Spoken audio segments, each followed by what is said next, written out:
दुनिया में सुगंध की राजधानी के नाम से मशहूर कन्नौज में पड़ रहे छापे को लेकर, जी हां, एक नहीं लगातार एक के बाद एक पड़ रहे छापों को लेकर इंडिया में है बवाल।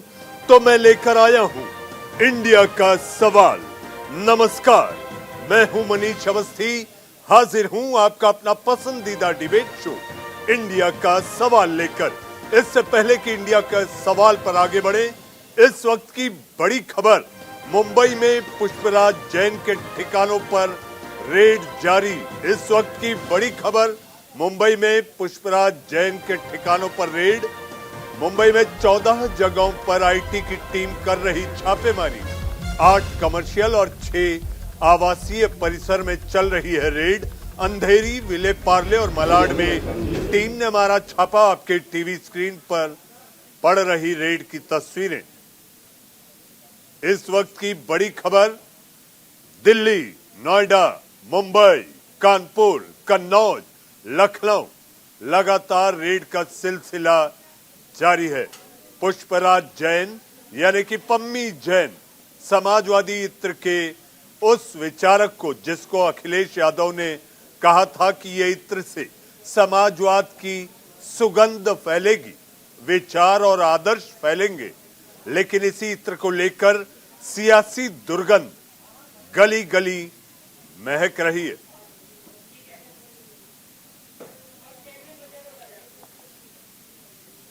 इस वक्त की बड़ी खबर, दुर्गंध का फैलना, सुगंध के नाम पर सुगंध की महक को दुर्गंध ने किया।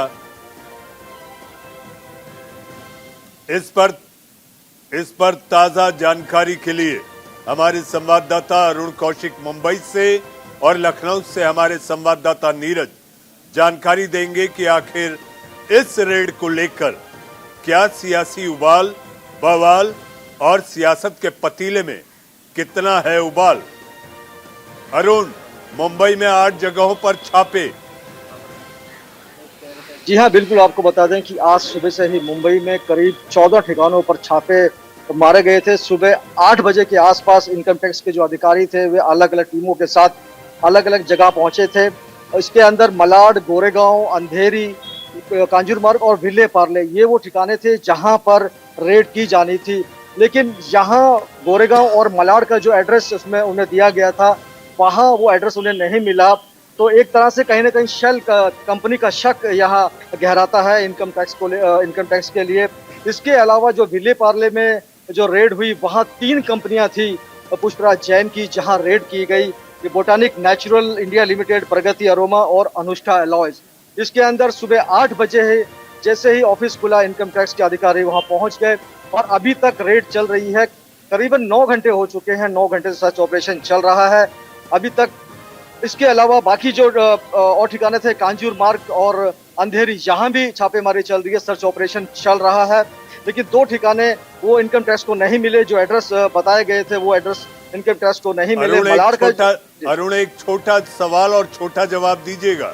जी हाँ, जहाँ छापे पड़ रहे हैं वहां पर आखिर कौन लोग मौजूद हैं? अगर आवासीय छापों की बात करें तो वहां कौन लोग रहते हैं?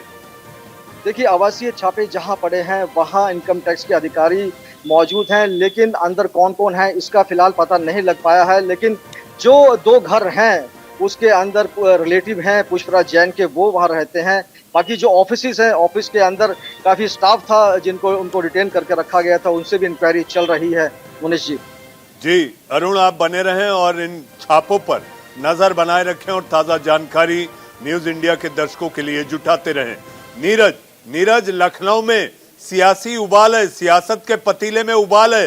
एक के बाद एक लखनऊ, कन्नौज, कानपुर, मुंबई, दिल्ली, नोएडा, छापों की बौछार। जी हाँ, बिल्कुल। देखिए, हमने पहले ही कहा था कि कानपुर और कन्नौज झांकी है और अभी तमाम जगह रेड होना बाकी है। और आज वही दृश्य देखने को मिला जब सुबह 8 बजे से उत्तर प्रदेश के करीब 35 से ज्यादा जगहों पर एक साथ रेड की गई। कन्नौज में रेड की गई, राजधानी लखनऊ तक वो रेड पहुंची। सुबह 8 बजे यहाँ पर जो इनकम विभाग की टीम है, इनकम टैक्स विभाग की टीम है, वो छापेमारी यहाँ पर करना शुरू करी। जो मोहसिन नाम का एक व्यक्ति है, इत्र कारोबारी का भाई है, उसके यहाँ 8 बजे से लेकर 4:04 तक पूरी रेड चली है और उसके बाद जो इनकम टैक्स के अधिकारी हैं वो यहाँ से निकले। तो यहाँ पर भी रेड हुई है, कानपुर में हुई है, कन्नौज में हुई है, नोएडा में, तो तमाम ऐसी जगह हैं जहां जहां पर इनके जो जानने वाले थे, इनके कारोबारी दोस्त थे, इनके कारोबारी साथी थे, तो उन सभी जगहों पर आज एक साथ रेड हुई है। हालांकि इनकम टैक्स अधिकारियों से हम लोगों ने बात करने की कोशिश की, उन्होंने कुछ बताया नहीं, लेकिन तमाम कागजात वो अपने साथ जरूर ले गए हैं जिससे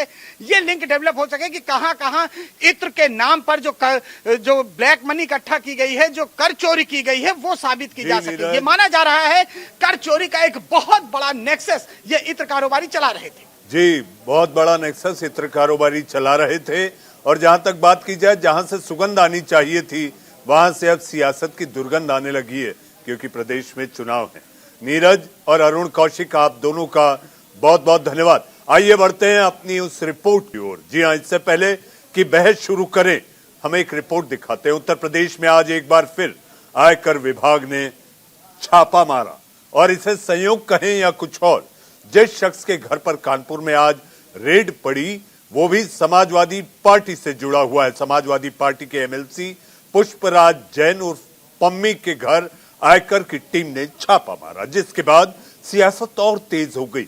एक तरफ अखिलेश यादव प्रेस कॉन्फ्रेंस कर सवाल खड़े किए, तो दूसरी ओर बीजेपी सपा को लगातार घेरने में जुटी है। अब सवाल यह है कि यूपी में काले धन और कितने राजदार हैं, इस पर हम अपने मेहमानों से बात करेंगे। लेकिन उससे पहले इंडिया का सवाल की आप ये रिपोर्ट जरूर देखें।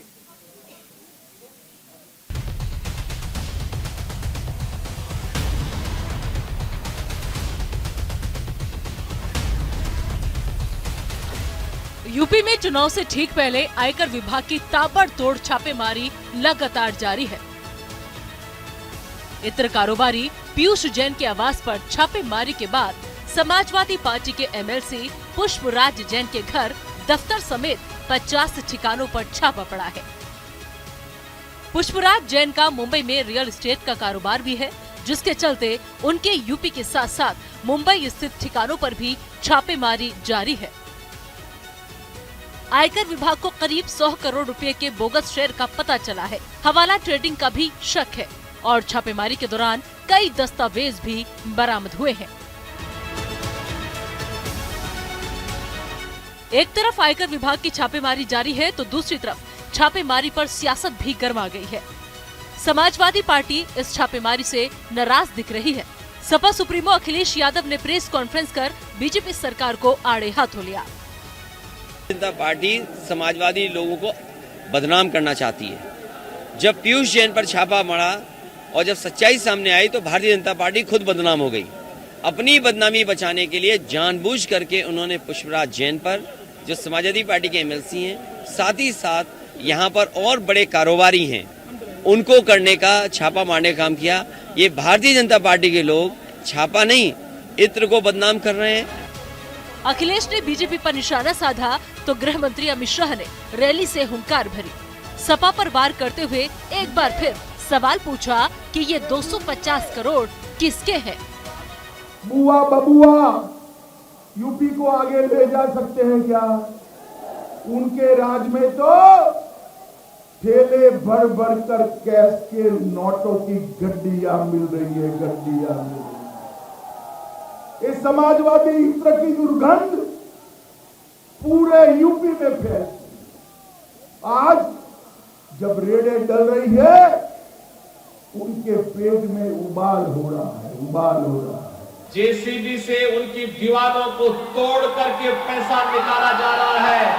आप देख रहे होंगे नोटों की ढेर निकल रही है, नोटों की गड्डियां निकल रही हैं और लोग सफाई दे जा रहे हैं। समाजवादी इत्र का नारा देने वाले प्रदेश में किस प्रकार का बदबू, भ्रष्टाचार का बदबू फैलाते थे, ये दृश्य भी उत्तर प्रदेश वासियों ने देखा है। समाजवादी पार्टी भ्रष्टाचार का केंद्र है।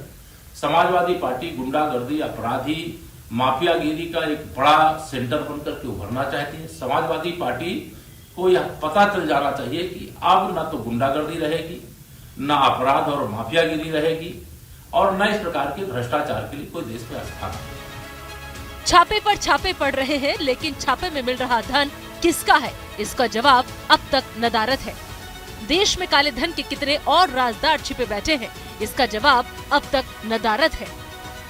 हालांकि चुनाव से ऐन पहले इस तरह की कार्रवाई पर सियासत होना भी कोई नया शगल नहीं है, लिहाजा यूपी में बीजेपी और एसपी में टॉक वॉर शुरू हो गया है। छापेमारी के बहाने पुराने गड़े मुर्दों को उखाड़ा जा रहा है और ये सब किस लिए हो रहा है, ये तो पब्लिक जानती है। Bureau report, news India. ये तो पब्लिक जानती है कि आखिर क्या हो रहा है। सियासत वाले आपस में एक दूसरे पर इत्र की आड़ में कह रहे हैं कि ये बदनाम करने की साजिश है, लेकिन इत्र क्या करे, वो रोज इन सियासत वालों के चलते शहीद हो रहा है। जी हाँ, इत्र का नाम शहीद हो रहा है केवल सियासत के लिए, लेकिन इत्र का गुणधर्म है केवल और केवल सुगंध और खुशबू से महकना। आइए बढ़ते हैं अपनी बहस की ओर। बहस करने के लिए हमारे साथ राघवेंद्र सिंह, प्रवक्ता बीजेपी से, हमारे साथ अक्कू श्रीवास्तव, वरिष्ठ पत्रकार हैं आप हमारे साथ हैं अनुज आत्रे, नेता कांग्रेस। जी हाँ, नेता कांग्रेस और विचारधारा बड़े स्पष्ट तरीके से कांग्रेस के सामने रखते हैं। हमारे साथ कपिल श्रीवास्तव जी, राष्ट्रीय प्रवक्ता and learned counsel. Am I right mister Srivastava? Learned तो आप बताएंगे, बाकी काउंसिल तो मैं हूं। जी कपिल जी, लगातार छापों पर छापे। अब आप लोग कहने लगे कि खींच मिटाने के लिए ये छापा आपके पम्मी जैन, मुझे याद है 3-4 दिन पहले जब आप इंडिया का सवाल कार्यक्रम और इस बहस में आए थे तो आपने व्याकरण समझाया था, मुझे हल्का सा याद है स्मृति में। लेकिन ये छापों को लेकर अब आप लोग कह रहे हैं कि ये खींच है। पहले छापा मारना चाहते थे किसी पे, अपने पे ही आया, तो अब उससे बचने के लिए समाजवादी इत्र को घेर लिया। आपका मित्र अब परेशान है। अवस्थी जी, जिसके दुश्मन है बहुत आदमी अच्छा होगा और शहर में मेरी तरह वो भी तन्हा होगा। तो ये भारतीय जनता पार्टी जो भी कुछ कर रही है ये किसी से नहीं छुपा है। आम पब्लिक का ये परसेप्शन आ गया है कि भाई चुनाव उत्तर प्रदेश में आ गए हैं, एन केन प्रकारेण जो भारतीय जनता पार्टी जो है छल दम्भ सब लगाती है, चाम दाम दंड भेद, वो सब कर रहे हैं। अब वो खूब करें, कोई दिक्कत नहीं, क्योंकि पब्लिक है यही वोटों से अपने इनको जवाब देगी इस बार, जैसे कि पश्चिम बंगाल में दिया। अब मैं आपको दूसरी बात कहता हूं कि देखिए, आपको भी याद है और हमें भी याद है कि इसी विषय पर जब पीयूष जैन के हम छापे पड़ रहे थे तो हम लोग एक डिबेट के अंदर बैठे। उस समय भी मैंने आपको कहा था कि देखिए, ये पम्मी जैन, पीके जैन अलग साहब हैं, वो जैन है, पीयूष जैन वो अलग हैं जो इत्र के कारोबारी। और उस समय इनके प्रवक्ता और सारे भारतीय जनता पार्टी एक सुर में यह कह रही थी कि ये पीयूष जैन वही है जो समाजवादी इत्र वाले। आज देखिए, स्वयं ये कह रहे हैं कि ठीक है, समाजवादी इत्र जो है वो पुष्पराज जैन जी, पम्मी जैन का, और उन्होंने 9 नवंबर को हमारे यहाँ से उसको प्रचारित भी किया था। उससे पहले भी 2-3 बार वो हमारे यहाँ करा चुके हैं। तो ये तो साफ हो गया कि ये झूठ बोल रहे थे और हम सच बोल रहे थे। अब दूसरी बात रह गई, देखिए, राष्ट्रीय अध्यक्ष जी ने हमारे एक स्टेटमेंट आज से कुछ दिन पूर्व कहा था, क्योंकि वो दूरदृष्टा हैं, इसमें कहीं दो राय नहीं, सियासत की समझ। उन्होंने कहा था कि ये जो छापा है पीयूष जैन क्या भूल से पड़ गया, क्योंकि ये इनका अपना व्यापारी है और इसके दीवारों से नोट निकल रही है और इसको देखिएगा सजा नहीं है। और उसी तरफ, उसी दिशा में ये कार्रवाई जा रही है, क्योंकि 250 करोड़ रुपए जो ऐसा जैसा ये कहते हैं कि बरामद हुआ, तो वो 250 करोड़ रुपए का जो इंडिया का सवाल है उस पे अब ये टर्नओवर कर रहे हैं और कुछ पैसे लगा के छोड़ देंगे जी। ये उसको मनी लॉन्ड्रिंग एक्ट और सब में जो है सजा और पेनल्टी नहीं कराएंगे। कपिल जी, बहस का पहला पड़ाव है और चूंकि ब्रेक के पहले मुझे सारे मेहमानों को लाना है, पुष्पराज जैन पर पड़ रहे छापों को लेकर आप क्या कहेंगे?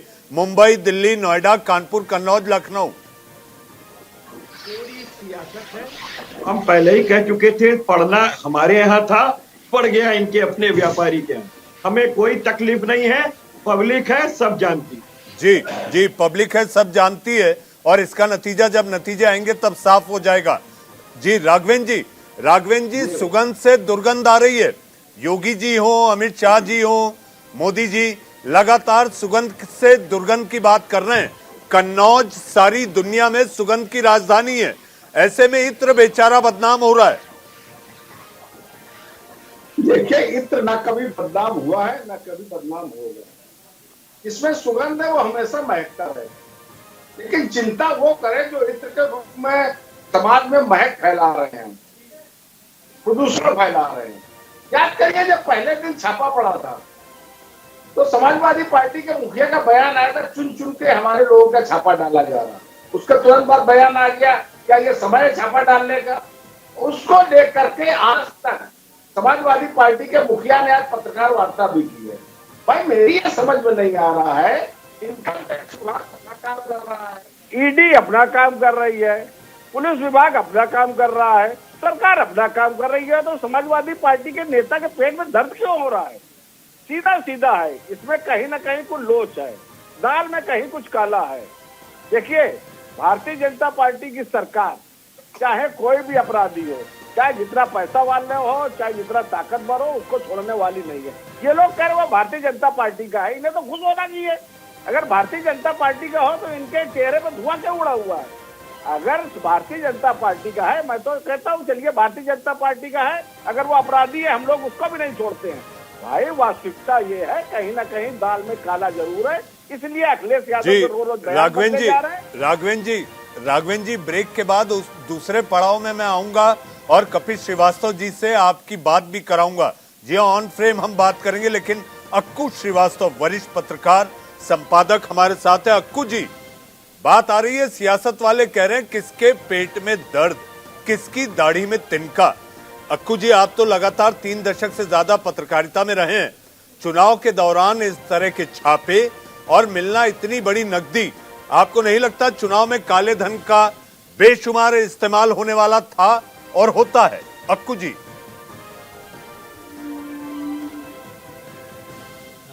जहाँ तक आपका सवाल है कि बेशुमार काला धन इस्तेमाल होता है, ये कौन सी नई बात है? ये पहले भी होता रहा है और इस बार भी होने की संभावना और ज़्यादा है।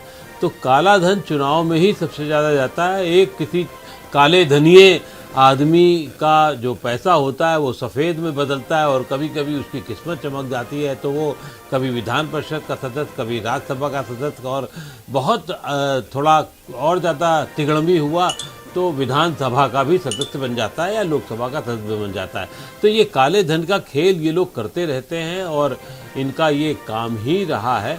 तो इसलिए इससे व्यापारियों में एक दिक्कत है, वो जो खास तौर से बहुत तेज़ी से आगे बढ़ना चाहते हैं। आप पीयूष जैन का इतिहास देखिएगा तो बताते हैं कि उसके यहाँ जब वो पार्टी वार्टी करता था तो वो जब पार्टियों में जाता चप्पल पहन के जाता था।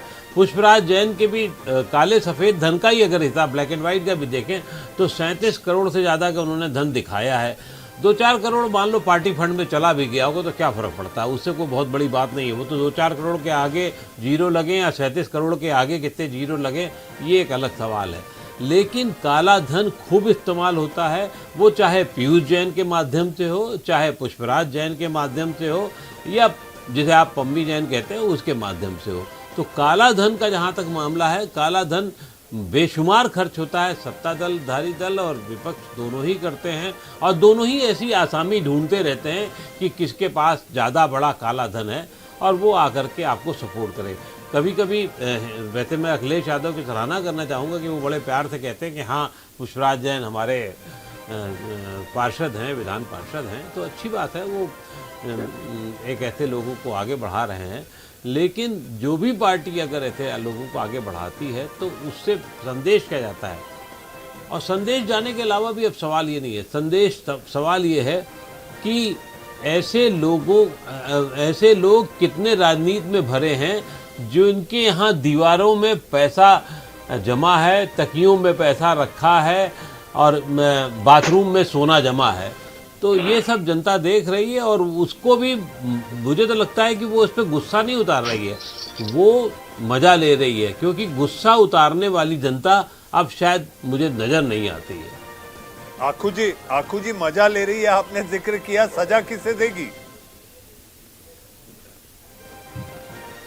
नहीं, वो सजा जब देगी तब देगी, और सजा क्योंकि पहला दांव अच्छा बुरा गलत सही, ये देश की अजीबोगरीब। आप वो देखिए, जब मान लीजिए किसी पीयूष जैन के यहाँ छापा पड़ा और उस पीयूष जैन के यहाँ से 250-200 जितना करोड़ निकला, दीवारों में निकला, तो फिर मुझे ये नहीं समझ में आता है कि इसी देश का इनकम टैक्स ऑफिस जो है 10 दिन बाद तक सोया रहता है, और वो जो दूसरे पीयूष जैन के यहाँ यानी कि पुष्पराज जैन के यहाँ छापा डाला जाता है तो इतने दिन तक इंतजार क्यों करता है उसका बैठ करके। और ये पुराने छापे जितने भी पड़े हैं नेताओं के यहाँ, व्यापारियों के यहाँ, मतलब एक बहुत बड़ा उद्योग है जो आजकल रोता रहता है कि सेबी में उसके यहाँ 24,000 करोड़ रुपया जमा है, इन सबको इतना समय क्यों दिया जाता है कि बेटा तुम अपना जा करके पैसा ठीक कर लो, लगा लो।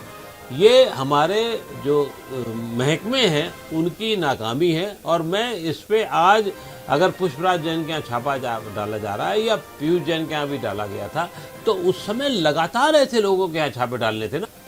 एक आदमी के यहाँ क्यों डाला गया आपने? तो सब जगह डालते तो उससे, और अगर मान लीजिए पीयूष जैन गलत छापा पड़ भी गया तो भी उसका बड़ा निकल गया, तो अब आप उसे गलत तो नहीं ठहरा सकते। तो बाकी को इतना टाइम क्यों दिया गया? अब पीयूष जैन के बाद में पुष्पराज जी न जाने क्या क्या कितना, अगर इतना टाइम आपके मिल जाए तो आप भी न जाने क्या से क्या कर लें, और आप तो एक और चैनल भी खड़ा कर सकते थे उतनी देर में तो। लेकिन आप ये करेंगे नहीं, क्योंकि आपकी ईमानदारी है, आपका अपना धर्म है, अपना काम है, और जो बेईमानी से काम करते हैं वो सब कुछ कर लेते हैं, नेताओं के पास चले जाते हैं, अभिनेताओं के पास चले जाते हैं और पैसा अपनी जगह पर लगा। जी आकू जी, आपने एक बात कही, टाइमिंग। आखिर इतना वक्त क्यों लगा? सियासत वाले कह रहे हैं आकू जी कि टाइमिंग सही नहीं है, छापे जो पड़ रहे हैं चुनाव के पहले डराने को लेकर ये छापे पड़ रहे हैं।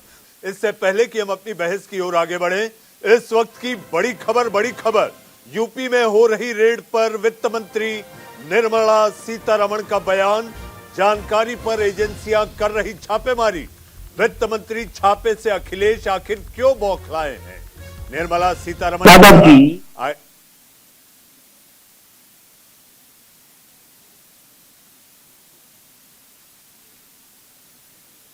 आईटी की कार्रवाई से अखिलेश को आखिर डर क्यों लगता है? देश के वित्त मंत्री ठोस जानकारी के आधार पर छापे मारे जा रहे हैं। इस वक्त की बड़ी खबर, देश के वित्त मंत्री लगातार यूपी में पड़ रहे छापों को लेकर पहली बार संवाददाता सम्मेलन के जरिए अखिलेश परिवार यानी कि वोट युद्ध के बीच में इत्र युद्ध को लेकर बात। देश की राजधानी दिल्ली के वित्त मंत्रालय से वित्त मंत्री निर्मला सीतारमण ने दिया बयान। इससे मैं क्या समझूं? He scared? Former chief minister of Uttar Pradesh Akhilesh Yadav ji क्या इससे हिल गए हैं क्या? उनको डर लग रही है क्या? उनका इसमें कुछ इंटरेस्ट है क्या? एक आदमी जिनके यहां 23 kgs ऑफ गोल्ड वैसे पड़ा हुआ है, आम नागरिक के यहां 23 kgs ऑफ गोल्ड बिठाकर आप कुछ देखभाल नहीं करोगे? आम आदमी के घर होते हैं क्या ऐसे? आपके यहां होते हैं, मेरे यहां तो नहीं होता है। और ऐसे चीजों पकड़ा गया और उसके बाद एक प्रश्न चिन्ह उठा रहे क्या? इनका कुछ इंटरेस्ट है क्या? नहीं तो क्यों हिल रहे हैं farmer chief minister Uttar Pradesh? जी हाँ, इसके बाद तो पहला सवाल सीधे कपिल श्रीवास्तव जी से बनता है, लेकिन इस पैनल में हमारे साथ एक मेहमान अनुज अत्रे, नेता कांग्रेस हमारे साथ हैं, जो कि पहले पड़ाव में कोई भी सवाल का जवाब नहीं दे पाए थे क्योंकि वक्त कम था। अनुज जी, मैं आपके पास आऊंगा, लेकिन कपिल श्रीवास्तव जी और राघवेंद्र सिंह जी तैयार रहिए, आप लोग अपने अपने सवाल और जवाब के साथ। अनुज अत्रे, मेरा सवाल आपसे, आप ना तो इधर की कहेंगे ना उधर की, आखिर ये पड़ रहे छापों को लेकर आपके मन में तो कोई दुविधा नहीं है? अर्थव्यवस्था मजबूत होगी, देश की तिजोरी में पैसा आ रहा है, केवल ये सियासत होने के लिए एक दूसरे पर वार पलटवार, ये कहां तक जायज है? आपको क्या लगता है जो पैसा आ रहा है ये गलत तो नहीं है ना? निश्चित तौर पर मनीष जी, पैसा बहुत अच्छी बात है, लेकिन ये पैसा अचानक के 4.5 साल बाद के उत्तर प्रदेश की सरकार और केंद्र की सरकार को इनकी इनपुट मिली है। 5.25 साल तक क्यों नहीं मिल पा? जो कि आपने कहा किचन में से दुर्गंध आनी शुरू हो गई है, लेकिन 5.25 साल इसकी सुगंध किसने ली, इसकी भी तो जांच होनी चाहिए। वो किसका आदमी था, किसका नहीं था, जिसका भी आदमी था हम तो कहते हैं उनको भी पकड़िए, इसमें कोई बुरी बात नहीं है, एजेंसीज को पकड़ना चाहिए। लेकिन ये जो पैसा एकत्रित हुआ है इन दोनों जैन बंधुओं के खिलाफ, जो यानी दिल्ली खंबा नोचे वाली स्थिति में भारतीय जनता पार्टी छापे मारने के बाद आ गई थी, अब ये भी तो बता दें कि ये 5.25 साल इनको पैसा एकत्रित करने क्यों दिया गया। ये हुआ तो कहीं ना कहीं इन एजेंसीज की फेलियर कही जाएगी, या कहीं ना कहीं सरकार का इनके ऊपर हाथ था और अब वो अचानक कहीं हाथ गड़बड़ा गया तो हाथ जो है दूसरी जगह चला गया, तो ये इनके ऊपर किया जा रहा है। या ये स्पष्ट संदेश है कि जो भी पूंजीपति भारतीय जनता पार्टी के साथ नहीं है वो अपराधी हैं। जो भारतीय जनता पार्टी की डिटर्जेंट में आकर के नहा लेंगे, जो इनकी वॉशिंग मशीन में आके धुल जाएंगे, जो इनको समर्थन दे देंगे, वो इस देश में पाक साफ हैं। क्या पूरे उत्तर प्रदेश में ये जो 2 ही जैन बंधु मिले हैं इनको, पूरे 5.25 साल इनको कोई नहीं मिला? या अभी और भी कुछ जो बड़े मगरमच्छ बैठे हैं वहां पर, जो फंडिंग के लिए जो हजारों करोड़ रुपए जो उत्तर प्रदेश में जो भारतीय जनता पार्टी को तमाम प्रदेशों में जो पैसा इकट्ठा हो रहा है, उनकी क्यों नहीं जांच होती है? क्यों नहीं मुख्यमंत्री और वित्त मंत्री जी उनके बारे में कुछ बोलते हैं? देखिए, जिस तरह से ये एनकाउंटर की फर्जीवाड़ा हुआ है उत्तर प्रदेश में, ये छापे का भी फर्जीवाड़ा चल रहा है। ये एनकाउंटर के बाद जो दूसरी सीरीज शुरू हुई है, लेकिन फर्जीवाड़ा इसे कैसे कहेंगे अनुज जी? आप तो इतने विद्वान नेता प्रवक्ता हैं, नोट मिल भी तो रहे हैं, फर्जीवाड़ा कहाँ से कहा जाए? छापे पड़ रहे हैं, नोट आ रहे हैं, दीवारें नोट उगल रही हैं, नोटों की बौछार और बारिश हो रही है। देश के खजाने में ये पैसा आना चाहिए, देश की जनता के लिए पैसा उपयोग में आना चाहिए, लेकिन ये सेलेक्टिव होकर के जो छापे मारे जा रहे हैं। चुनाव से पहले क्या संदेशा देना चाहती है भारतीय जनता पार्टी? आप जो है फर्जीवाड़ा किस एनकाउंटर को कह रहे हैं?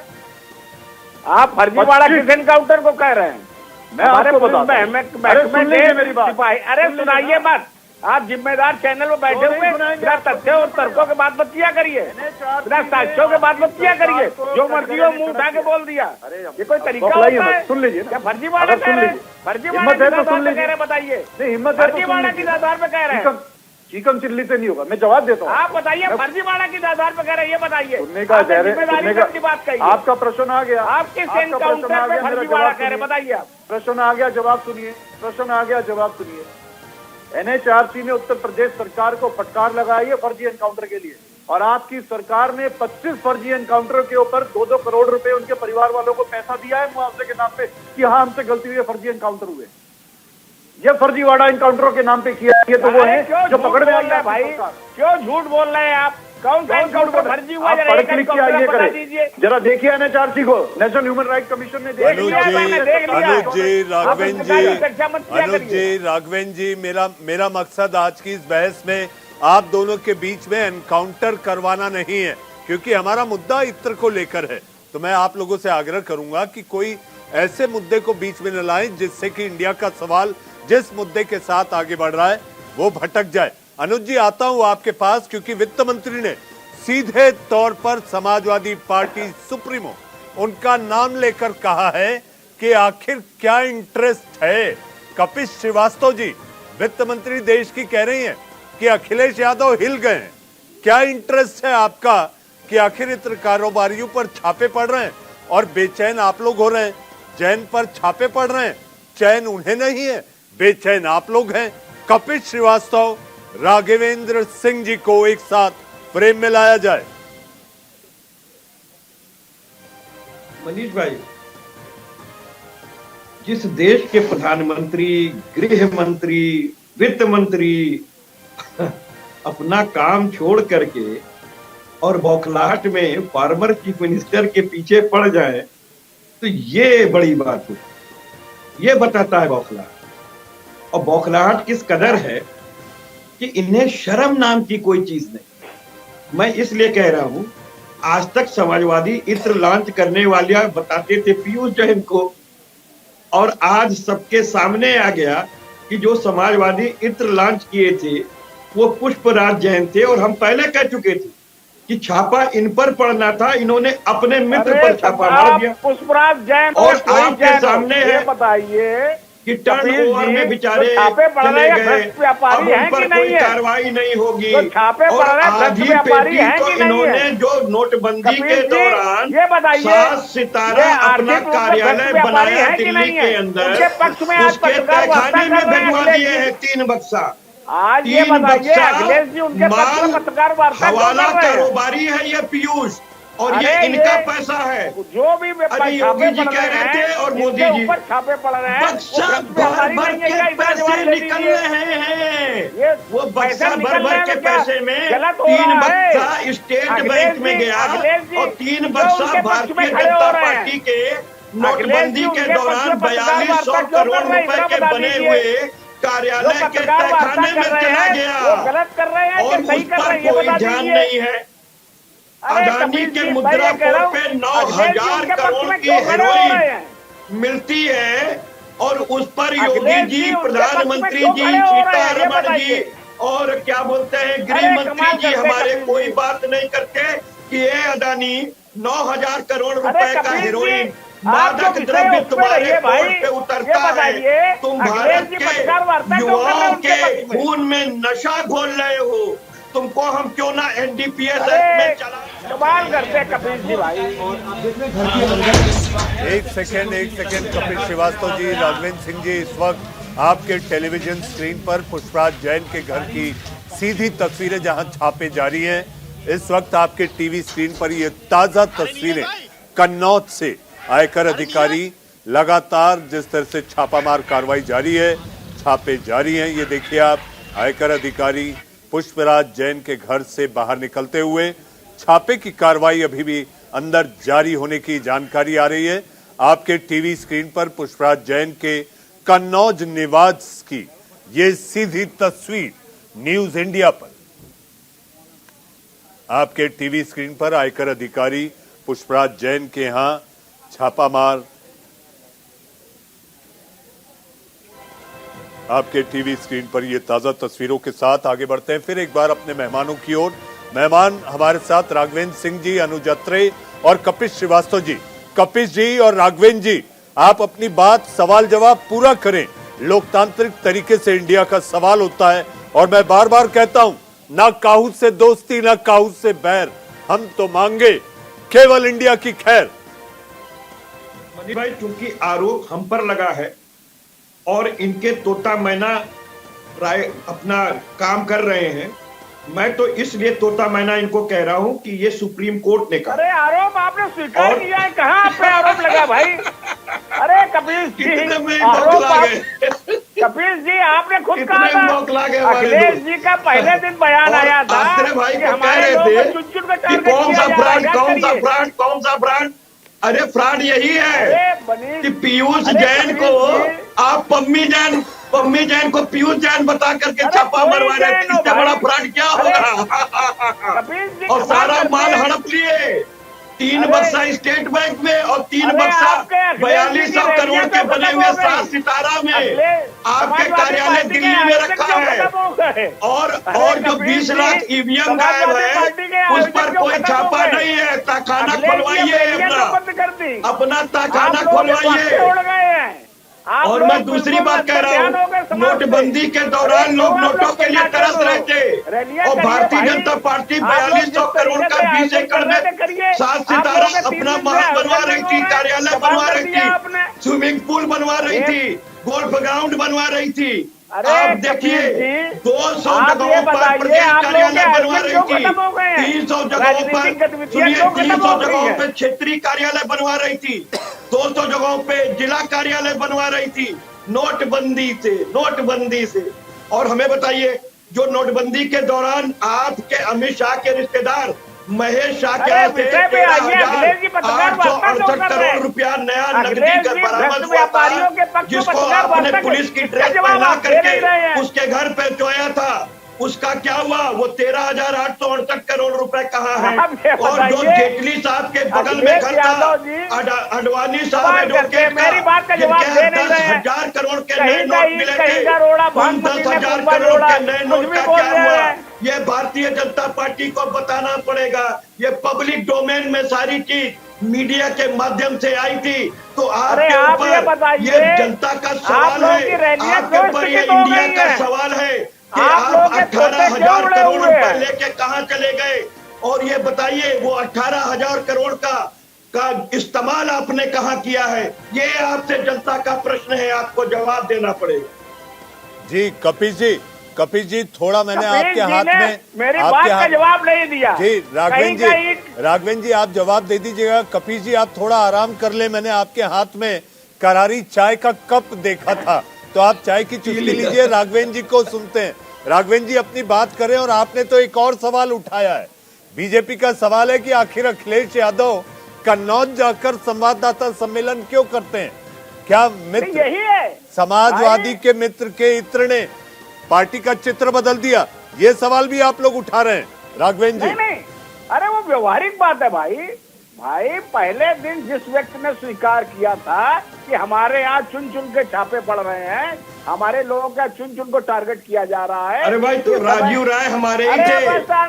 अरे आप ये बात किसी और के थोड़ी थे जो हमारे अखिलेश जी पत्रकार वार्ता क्यों कर रहे हैं? और अखिलेश जी पत्रकार वार्ता अभी तक सीबीआई के हाथ खाली है, एक झोला लेके नहीं निकल पाई सीबीआई, क्यों कर रहे हैं? एक झोला।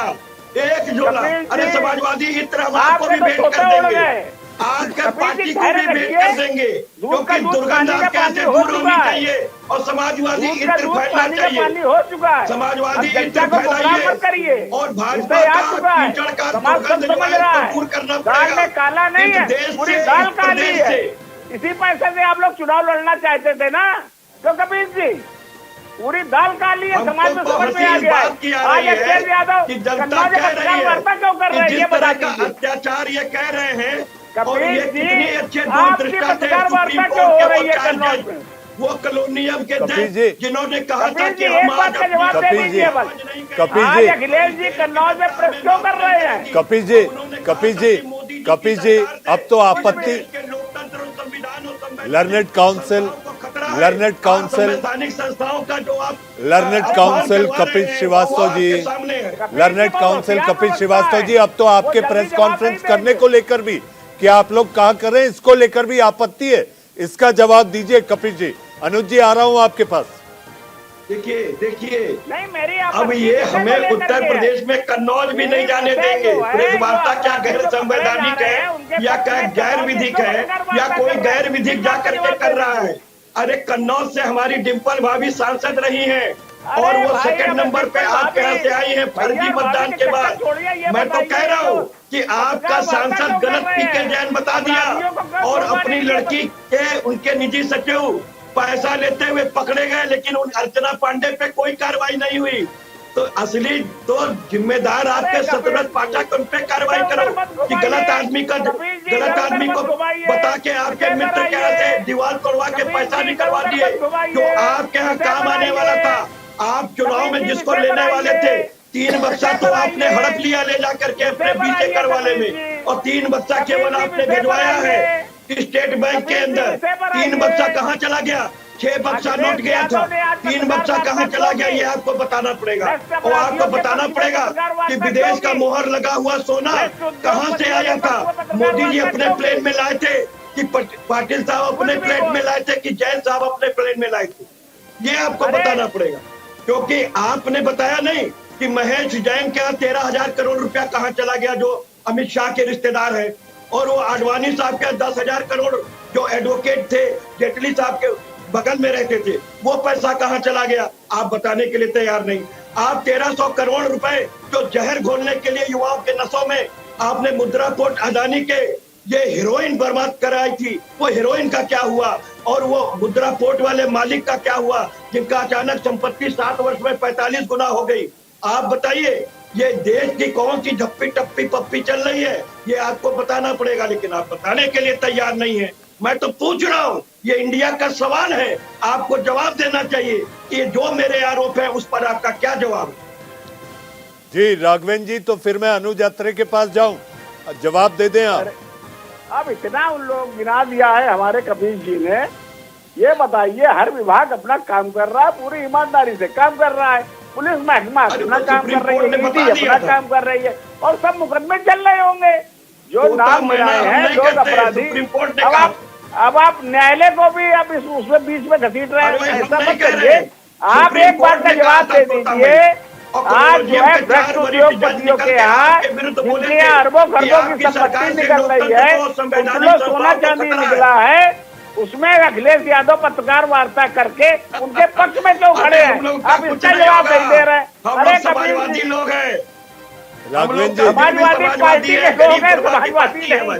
राघवेंद्र जी आप भी थोड़ा आराम कर ले। अनुज अत्रे हमारे साथ हैं। कपिल जी थोड़ा आराम आप भी करें और चाय की करारी चुस्की भी लें। अनुज अत्रे, जी हाँ, इस इत्र से जो सुगंध आनी चाहिए, यूपी की सियासत में दुर्गंध फैल गई है, और दुर्गंध फैलने का मतलब यहाँ तक पहुंच गया कि इत्र को लेकर अब कटाक्ष होने लगे। देश भर में मीम्स बनने लगे, व्हाट्सएप मैसेज बनने लगे कि मैं तो इत्र का कारोबार करूंगा, 2022 आ रहा है। लेकिन ऐसी सूरत में जब सियासत से इतनी बदबू आने लगे तो आखिर जनता क्या करे? देखिए, निश्चित तौर पे मनीष जी आप बिल्कुल ठीक आपने बोली। ये इत्र को भी इन्होंने सियासत का कारोबार बना दिया है। ये व्यापार से छोड़ करके ये सियासतदानों ने, जो सत्ता पे बैठे हुए हमारे काबिज लोग बैठे हैं, उन्होंने सियासत का इसको बाजार बना दिया। आप पूरे पौने 5 साल आप भी कांग्रेस के नेता हैं अनुज जी? नहीं, निश्चित तौर पे मैं सत्ता पे काबिज लोग को बैठे बात कर रहा हूँ। हमने कभी नहीं देखी, हमने कभी इत्र को बदनाम नहीं किया। अगर कार्रवाई हुई है तो सब पर एक सेलेक्टिव होकर के कार्रवाई नहीं की है, एक सिरे से कार्रवाई हुई है। याद दिलाना चाहूंगा मैं, जो आज ये कालाधन का इतना रोना रो रहे हैं, इतना शोर मचा रहे हैं, चुनावी कालाधन जो इकट्ठा किया जा रहा है, ये तो वायदा 2014 में किया गया था। अब छोड़िए 2014 की बात, मैं 2020 की बात कर लेता हूं, जो कोरोना काल में पूरा देश और पूरे विश्व की अर्थव्यवस्था डगमगाई गई थी, सब लोगों के काम धंधे चौपट हो गए थे। लेकिन ये जो कालाधन जो है, जिसको कहा गया था कि स्विस बैंक में जितना भी पैसा जाता है सब कालाधन होता है, और हमारी उपलब्धि इस देश की ये हुई है कि स्विस सेटलमेंट बैंक ने अपनी रिपोर्ट जारी की है 2020 की, कि 13 सालों में सबसे ज्यादा पैसा भारतीयों का स्विस बैंक में जमा हुआ है। 20,700 करोड़ रुपए अधिक जमा हुआ है। जरा ये बता दीजिए किसकी उपलब्धि है? जब प्रधानमंत्री साहब जब बोला करते थे कि जितना भी स्विस बैंक में पैसा जाता है सब कालाधन जाता है, और जेटली जी वित्त मंत्री बनते ही बोल देते हैं कि सब कालाधन नहीं जाता है। तो ये जो वहां पहुंचा है, ये कालाधन पहुंचा है या सफेद धन पहुंचा है? पहुंचा है तो किसकी सहमति से, किसकी वहद से पहुंचा है? ये जो कालाधन का कारोबार, जो जिसको इत्र का कारोबार बोला गया, इन्होंने जो फल फूल रहा था, और जो अभी अचानक से इनको ये खजाना निकल कर के सामने पेश किया जिसकी जनता के सामने, ये किसके राज में फल फूल रहा था? अभी तो डबल इंजन की सरकार चल रही थी उत्तर प्रदेश में, तो ये कौन सी शासन और प्रशासन सोया हुआ था? कौन सी एजेंसी सोई हुई थी? क्या जीएसटी की गड़बड़ी चल रही थी? क्या इनकम टैक्स की गड़बड़ी चल रही थी? तो ये पहले उन महकमे से भी जवाब लेना चाहिए कि क्यों गड़बड़ी होने दी जाएगी। और ये जो पैसा जो खाली उसके जैन के घर से मिला है, क्या अधिकारियों की जेब में और क्या नेताओं की जेब में नहीं गया होगा जो ये पैसा इकट्ठा हुआ है? तो ये भी जवाब दे देना चाहिए। इसकी जानकारी नहीं है, और मुझे ऐसा लगता है अनुज जी, जब तक कि आईटी विभाग और तमाम एजेंसियां जो जांच कर रही है, मेरी जानकारी में डीआरआई के साथ जीएसटी, डीजीजीआई यानी कि director general of GST intelligence, ये भी इसकी जांच कर रहा है, आयकर विभाग, और न जाने एक दो और एजेंसियां, निश्चित इसमें ईडी भी आएगी। लेकिन मनीष जी, ये तो तय है, ये जो पैसा इकट्ठा किया है इन दोनों जैन बंधुओं ने, ये सरकार में बैठे हुए लोगों की हालात हाथ रखे हुए नहीं होते। अनुज जी, न केवल जैन बंधु, कुछ और इत्र कारोबारियों के यहाँ भी छापे हैं। और जहां तक मेरे एक प्रोड्यूसर मुझसे कह रहे थे कि छापों को लेकर जो झोला भी नहीं मिला इन्हें। लेकिन इसमें मनीष जी एक चीज और है कि अपने पूंजीपति मित्रों को छोड़ा जा रहा है। ये क्या केवल 2 ही अपराधी हैं, 2 ही कालाधन रखने वाले लोग हैं? ये और भी लोग हैं जो भारतीय जनता पार्टी को समर्थन दे रहे हैं, और उनको कहीं ना कहीं सपोर्ट किया जा रहा है, उनको छेड़ा नहीं जा रहा, क्योंकि उनका समर्थन दूसरी तरफ है। तो ये एक संदेशा भी दिया जा रहा है कि आप विपक्षी दलों को जो पूंजीपति समर्थन देंगे, जो भी उनको इत्र से उनको खुशबू फैलाएंगे, उनको इस तरह से पकड़ा जाएगा, और जो भारतीय जनता पार्टी की इत्र में खुशबू फैलाएंगे उनके ऊपर हाथ रखा जाएगा, उनको फलने फूलने दिया जाएगा। देखा होगा ना, हम तो हमारे तो कहां से कहां पहुंचा दिया। एशिया के सबसे रिचेस्ट आदमी को इन्होंने अपने एक मित्र को पहुंचा दिया है, कभी उनसे कोई जांच की कोई आंच नहीं पहुंची। अनुज जी, हम हमारी एजेंसियों का सम्मान करते हुए केवल इतना कहना चाहेंगे कि बगैर पक्षपात के वो अपना काम करती हैं, और यही विश्वास भी है। हालांकि समय समय पर आरोप जरूर लगते रहे, लेकिन हमारा विश्वास अडिग होना चाहिए कि हमारी एजेंसियां जो काम करती हैं, और जैसे कि तस्वीर सामने आ रही है, अगर छापा पड़ा है तो पैसे भी मिले हैं। इसमें कहीं कोई कोताही नहीं बरती गई कि कोई पैसे के बगैर छापे किए गए। हालांकि ये जांच का विषय है, हम जजमेंटल नहीं हो सकते, हम यहाँ पर न्याय नहीं कर सकते, क्योंकि वित्त विभाग इसकी जानकारी देगा। कपिल श्रीवास्तव जी, मुझे बहस खत्म करनी है। फाइनल कमेंट के लिए मैं आपके पास आखिर के 1.5 मिनट दे रहा हूं। कपिल जी, कोई आपको टोकेगा नहीं, लेकिन सियासत में सुगंध से आ रही दुर्गंध, मुझे ऐसा लगता है सियासत के पतीले में ये जरूर आखिर तक बवाल मचाती रहेगी। और इतना ही नहीं, जितनी दुर्गंध आ रही है, इस सुगंध को लेकर इसकी सुगंध 2024 तक भी खिंच सकती है। कपिल जी, देखिए, बहुत सीधी सी बात है कि ये सरकार सुगंध की जगह दुर्गंध फैलाने के लिए जानी जाती। ये सरकार जोड़ने की जगह तोड़ने के लिए जानी जाती। ये सरकार लोकतंत्र के लिए विध्वंसकारी रूप में जानी जाती है, क्योंकि ये हम नहीं कहते, ये सुप्रीम कोर्ट के 4 कॉलोजियम के जजेस ने कहा। और जो इन तोता मैना पे सवाल उठा था, वो भी एक संवैधानिक संस्था और हमारी न्याय प्रणाली ने ही उठाया था, तो वो आज इन पर भी उसी तरीके से लागू होती है। अब मैं दूसरी बात कहता हूं कि ये इत्र की सुगंध तो समाजवादी है, इसको ये कहां तक उखाड़ करके फेंक पाएंगे, क्योंकि ये संविधान का हिस्सा है और हमारा प्रियम्बल है। मैं दूसरी बात अब आपको कहता हूं कि अगर मैं तो पहले से हमारी पार्टी कही थी कि पीयूष जैन भूल चूक से उनके यहाँ पड़ा है, ये इनके मित्र हैं, इनका पैसा है, और जिसको कि काला धन इनको अपने में लगाना था। और आज भी मैं आपको ये कह रहा हूँ सीना ठोक के, जिस भी हमारे नेता के यहाँ इन्होंने छापा मारा, वहां वो ये खाली हाथ रहे हैं। और आज भी सीबीआई इस समय तक खाली हाथ है, झोला लेकर के जाई गई थी और झोला खाली लेकर के जा रही है। मुझे अब समय आ गया है झोला उठा करके नरेंद्र मोदी जी का और योगी जी को भी जाना पड़ेगा, जैसा कि उन्होंने हमारे प्रदेश और देश की जनता से वादा किया। जी कपिल जी, राघवेंद्र सिंह जी, आखिरी कमेंट, क्योंकि मुझे बहस खत्म करनी है। नए साल की पूर्व संध्या की ये आखिरी बहस है, तो मैं चाहूंगा राघवेंद्र जी दिल खोलकर अपनी बात कहें और रखें, क्योंकि इंडिया आपको देख और सुन रहा है। जी हाँ, आखिर इत्र की सुगंध दुर्गंध में बदलती जा रही है, क्या ये 2024 तक भी खिंच सकती है? देखिए, निश्चित रूप से भारतीय जनता पार्टी की केंद्र की सरकार हो या प्रदेश की सरकार हो, पूरी ईमानदारी से काम करने वाला दल है और हमारी सरकार निष्पक्ष रूप से कार्रवाई करती है। कोई भी संस्था हो या कोई भी एजेंसी हो, किसी भी के भी दबाव में नहीं काम करती है। एजेंसी को लगा, इनकम टैक्स विभाग ने अपना कार्रवाई की, जिसमें अरबों खरबों की संपत्ति पकड़ी गई, और लगातार ऐसी कार्रवाई छोटी बड़ी हमारे समय पर होती रही है। इतनी बड़ी गतिविधि थी आईटी विभाग की जो समाज की नजरों में आई। लेकिन प्रश्न ये उठता है, समाजवादी पार्टी उत्तर प्रदेश में अंदर तक हिल क्यों गई? लगातार रोज उनके बयान क्यों बदले जा रहे हैं? अखिलेश यादव की कलवाजियां क्यों फेल हो गई है? समाजवादी पार्टी की राजनीतिक गतिविधियां क्यों खत्म हो गई है? और आज अखिलेश यादव ने पत्रकार वार्ता उन भ्रष्ट व्यापारियों के पक्ष में क्यों की, जिनके पास से अरबों खरबों की संपत्ति निकली और कुंडलों सोना चांदी निकला। राघवेंद्र सिंह जी, बीजेपी के प्रवक्ता, कपिल श्रीवास्तव जी, अनुज अत्रे जी, आप लोग 2021 की इंडिया का सवाल की आखिरी बहस का हिस्सा बने। आप सभी का बहुत बहुत धन्यवाद। जी हाँ, जाते जाते मैं केवल नए साल की नई सुबह की आहट के बीच अलविदा 21 कहते हुए इतना ही कहना चाहूंगा कि नए साल को सार्थक बनाने का जिम्मा आपका और हमारा है। जी हाँ, आपके जीवन में खुशबू महके इंडिया का सवाल की पूरी टीम आपको नए साल की अग्रिम बधाई देती है। और इसके साथ साथ हम केवल इतना ही कहना चाहेंगे, 2022 का रिजोल्यूशन, जी हाँ, ओमिक्रॉन हराना है। इंडिया का सवाल में आज के लिए बस इतना ही।